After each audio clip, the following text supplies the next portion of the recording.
엄청나게 돌았고 재앙이 있었는데 거기에 갑자기 일식이라는 게 갑자기 나타나면서 대낮에 깜깜해지니까 사람들이 얼마나 공포스러워요. 응? 그런 공포스러운 가운데 바로 하나님이 또 그 타이밍을 맞춰가지고 이 요나를 딱 보내가지고 요나가 이제 40일이면 여기가 멸망할 것이다. 그러니까 그냥 전부 공포 있는 가운데 그런 또 심판의 메시지를 받으니까 아이구나 해가지고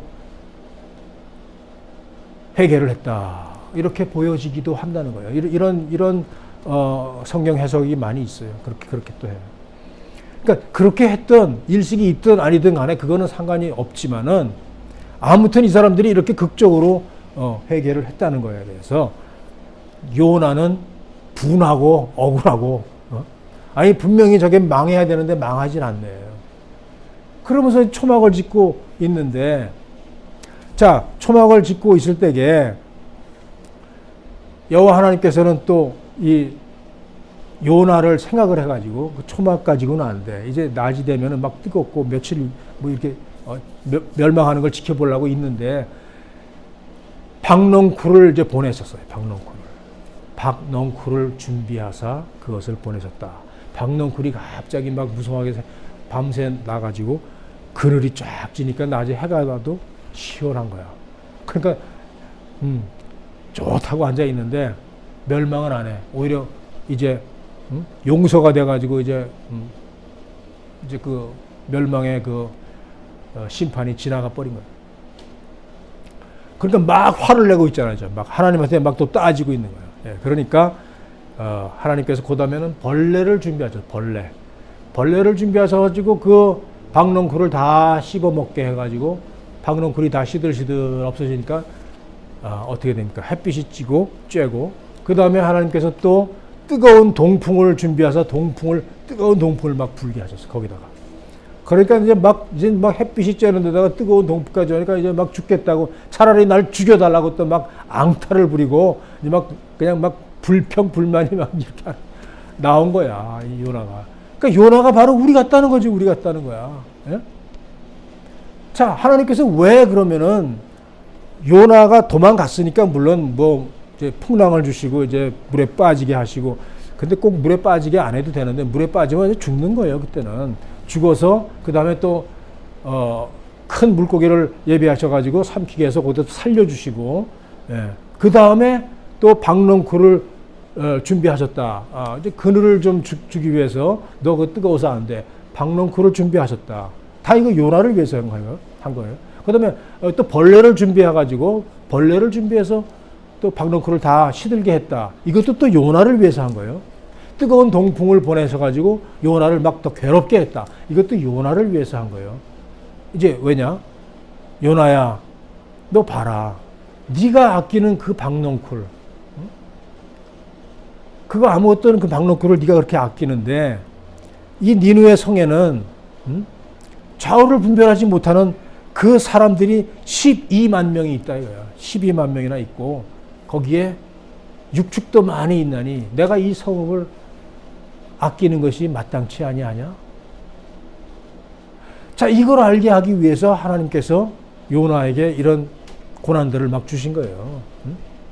바다에 던지고 물고기에서 또 살려주시고 그 다음에 또 박넝쿨을 준비하시고 또 니느웨를 또 용서해 주니까 막 또 화를 내니까 또 벌레를 보내서 박넝쿨을 다 시들게 하시고 뜨겁게 하시고 동풍을 보내시고 더 뜨겁게 하시고 그러다 보니까 야 네가 이 박넝쿨 그늘 지는 거 이거 하나라도 이렇게 귀하게 여기는데 그러니까 이제 이해가 되는 거지.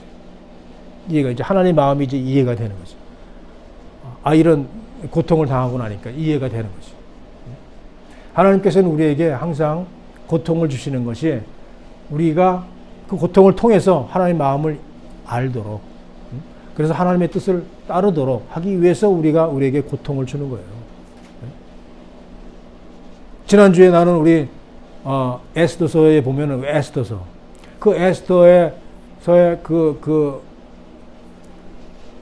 바사 제국 거기에서 지금 살고 있는 그 유대인들이 꽤 많이 살고 있었다는 거예요. 거기에 그 역사책에 보면은 한 몇백만 명이 살고 있었대. 몇백만 명이 흩어져 가지고. 예, 그 바다지역이 엄청 크니까 인도서부터 저 북아프리카까지 사니까 쫙 흩어져 사는데 몇백 명이 살고 있는데 몇백만 명이 그때 에스더서에 그 이제 유대인들을 다 죽이려는 그런 계획이 실행이 되면 다 죽는 거예요. 근데 그런 계획이 왜 생겼느냐는 거예요. 왜? 여기 흩어져 있는 유대인들이 자기 그 전 왕, 그 고레스 왕 때 이제 유대인들을 이제 귀환하라고 이제 다 풀어줬어요. 귀환하라고. 근데 귀환한 사람은 한 10,000여 명밖에 안 된대요. 나머지 100만 명, 몇백만 명은 그냥 흩어져 사는 거예요. 왜냐면 거기 살다 보니까 거기 다 정착하고 뿌리 내리고 이제 안정하게 살고 있는데 또 이제 다 떠지고 이제 저기 황폐한 예루살렘에 가서 이제 그 하려니까 너무 고생이 되잖아. 안 간 사람들이 많고 거기서 그냥 그렇다고 거기 사는 사람들이 무슨 배신자 뭐 이런 건 아니에요. 왜냐하면 하나님께서 너희가 살고 있는 포로로 끌려가 그곳에서 열심히 일하고 그곳에서 뿌리를 내리고 자녀들 낳고 그곳에서 열심히 살아라 번성해라 그랬거든. 그러니까 그것도 잘못된 건 아니야. 그렇지만은 이 사람들이 그 타지에서 외국에서 그렇게 이제 살고 있으니까 하나님을 잊어버리는 거예요. 예? 그렇잖아. 자꾸만 잊어버리는 거예요. 2세, 3세, 5세, 6세, 7세 이렇게 내려가면은 점점 하나님을 잊어버리는 거잖아. 그러니까 잊어버리지 않게 하기 위해서 그 역전의 그 은혜를 주셔가지고 이제 다 죽게 생겼다 하는 그런 그 엄청난 그 환란을 주시고 거기에서 다시 또 살려주시는 역전의 은혜, 그 불임절의 은혜. 그래서 그 불임절을 이틀 동안에 이제 대대로 지킬 것이다, 지키라고 딱. 그러니까 잊지 말아라, 잊지 말아라. 우리가 다 죽겠는데 하나님께서 이렇게 해서 살려서 이렇게 살렸다. 이걸 잊지 말아라. 왜냐하면 다 타지에 흩어져 살고 있기 때문에. 자, 요나도 하나님을 너무나 잘 알아. 하나님은 이런 분이니까. 그러니까 내가 이걸 선포를 하고 이런 복음을 전하면 저 사람들이 믿게 되고 믿으면 구원받게 되고 그거 싫은 거야. 그렇지만 하나님의 마음은 몰랐던 거죠. 하나님의 마음을 알기 위해서는 이제 요나에게 고난을 주신 거예요. 물고기 고난, 그 다음에 박넝쿨을 또 뜨거운 바람 이래가지고 고난을 주신 거예요. 고난을 주신 다음에 자, 이렇지 않냐. 네가 이걸 귀하게 여기는데 여기는 12만 명이 하나님도 모르고 좌우도 모르고 살고 있는 저 불쌍한 사람들 귀하게 여기는 것이 마땅치 아니하냐. 우리가 하나님의 마음을 그래서 이해하고 하나님의 마음, 바로 하나님의 마음을 가진 것이 우리가 믿음이라 할 수 있는 거예요. 정말 우리가 믿음이라는 것은 뭐냐면 하나님의 마음을 그대로 가지고 있는 것이 믿음인 거예요. 하나님은 이런 마음을 갖고 있는데 우리는 내가 좋아하는 것, 내가 원하는 것만 가지고 있는 것이 믿음이 아니란 거예요. 하나님하고 마음이 틀리잖아. 하나님하고 동행할 수가 없잖아. 마음이 같은 사람이 동행할 수 있는 거예요. 예? 근데 마음이 같지 않은데 어떻게 동행합니까? 하나님께서 우리를 같이